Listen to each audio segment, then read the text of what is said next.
Nakakatawa po si BBM. President Marcos dares critics come exercise with me. Okay. Alam po ninyo, dalawa po yung nakikita natin dito, no? Tama po yun. Ako naniniwala ko si BBM naroon sa Bataan, no?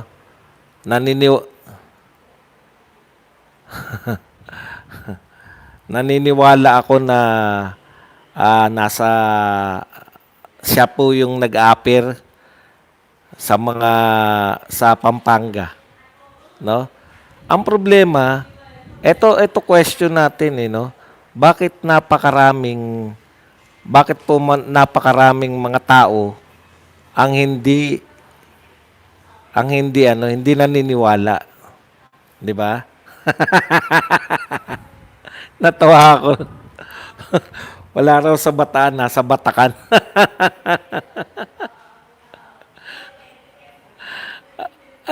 Alam niyo sa totoo lang, nakakaawa din, no? Nagsisikap ka naman. nagsisikap ka naman na anong tawag diyan? Na magpakita. Ganun na po kalala.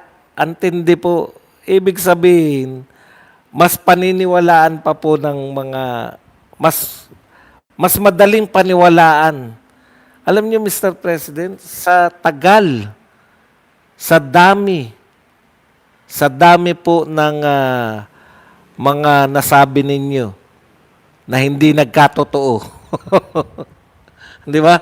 Sa dami ng pambubudol.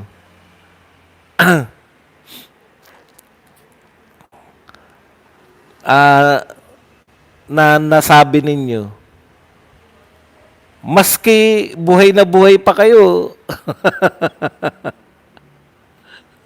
saka nakakita. Nagpo-program, nariyan, nagpapakita sa Pampanga. Payat na payat siya sa Pampanga, di ba?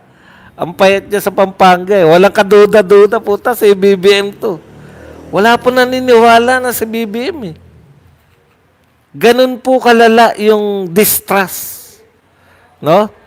Yung distrust po, alam po ninyo yun?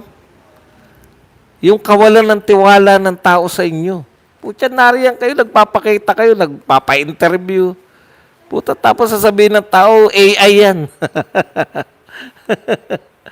Yun talaga yun. No? Yun talaga yung malaking problema nyo, Mr. President. Hindi po yung buhay ba kayo o hindi.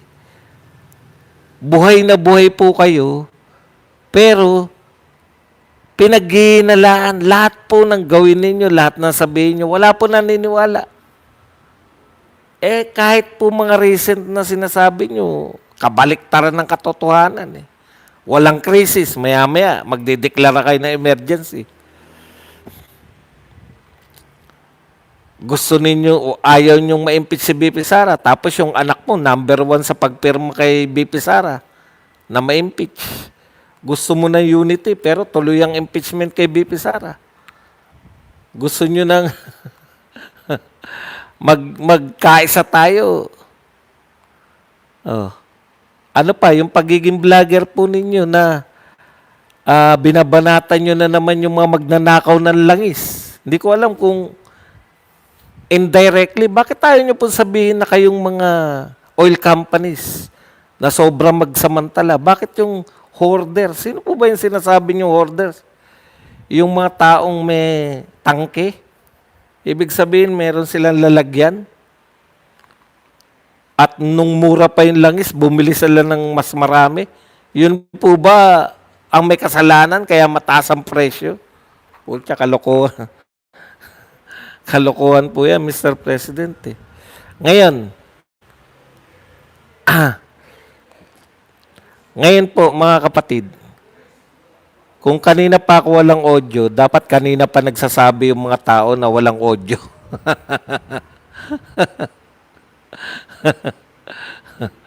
Ngayon po, Mr. President, para saan po yung pagja-jumping jack nyo?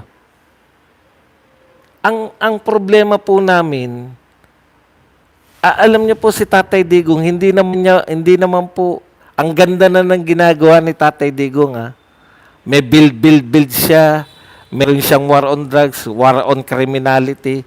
Napakaganda po. 90% po mumuno. Yan po ang good governance na sinasabi ng coalition. Good governance. Asan daw ang good governance? Nasa Davao at sa 90% na rating ni Tatay Digong. Yan po ang good governance. O punta tayo rito kay BBM. Alam niyo, nakakahiya po, Mr. President. Ginagawa niyong komiko ang sarili niyo. Bakit nagre-react kayo diyan kayo nagre-react?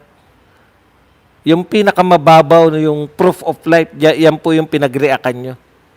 Samantalang ang dami pong batiko sa inyo. Di ba? Hindi lang naman binabatikas kayo dahil kayo ay kino-question yung kung kayo ba ay patay pa o buhay pa eh. Patay na o buhay pa eh. Hindi po lang naman yun eh. Ano-ano bang binabati ko sa inyo? Eto po, hindi akin to, binabatikos po to. Ano ang binabati ko sa inyo? Una, kayo po ay sangkot dyan sa lintik na nakuha na yan. Kayo po, bintang po. Ano po ang bintang sa inyo? Kayo po ay tumatanggap ng maleta. Bakit hindi po yun yung sagutin ninyo? Bakit kayo nag-exercise? Ikalawa, hindi nyo kayang tugunan yung suliranin natin sa oil crisis. Oh. Binatikos din kayo dun eh. Namili lang kayo ng babatikos. Namili lang kayo ng obvious naman na fake news. Obvious po yan na fake news. Yung kayo ay dead ball na. Tapos yan po ang sinagot ninyo. Ako naniniwala ko yun fake news, pero hindi po yan kasalanan ng mga naniwalang mga Pilipino na kayo ay maluba ang kalagayan nyo. Bakit? Namayat kayo. Tapos, imbes na katiwa-tiwala po yung sagot ninyo wala pong tao na biglang papayat ng sobra nang walang malubhang karamdaman. Kahit po sabihin nyo, nagje-jeta kayo, diet. Hindi nga diet sinabi nyo. Alam niyo sabi niya, ayoko na kasing tumaba, kaya payat ako. Puta, sino ba may gustong tumaba? Sino ba gustong tumaba? Puta, ako rin, ayoko rin tumaba. Ang taba ko. Hindi ba? Hindi po yan sasabihin mo lang na, kaya ako payat dahil ayokong tumaba. Ang tagal ko na pong gustong ayaw tumaba. Puta, bataba pa rin. At isa pa, nag-i-enjoy nga kayo sa fake news eh. Sa totoo lang. Ito po yung mahiwagang mala-philosophical. To confuse the enemy, first confuse yourself. Ito raw po ang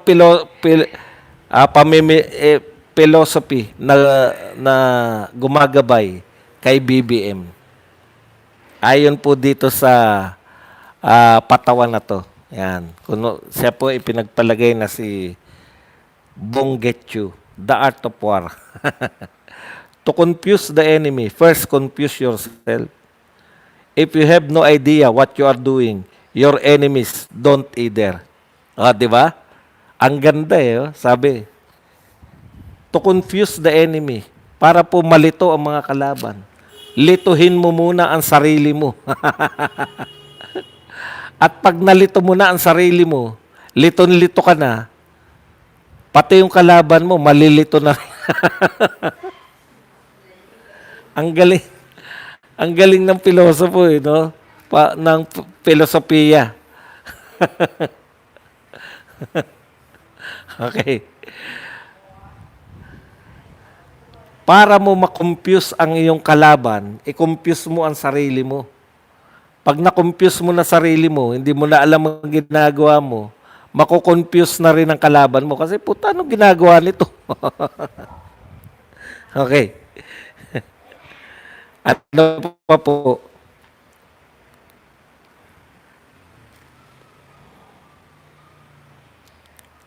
Ah,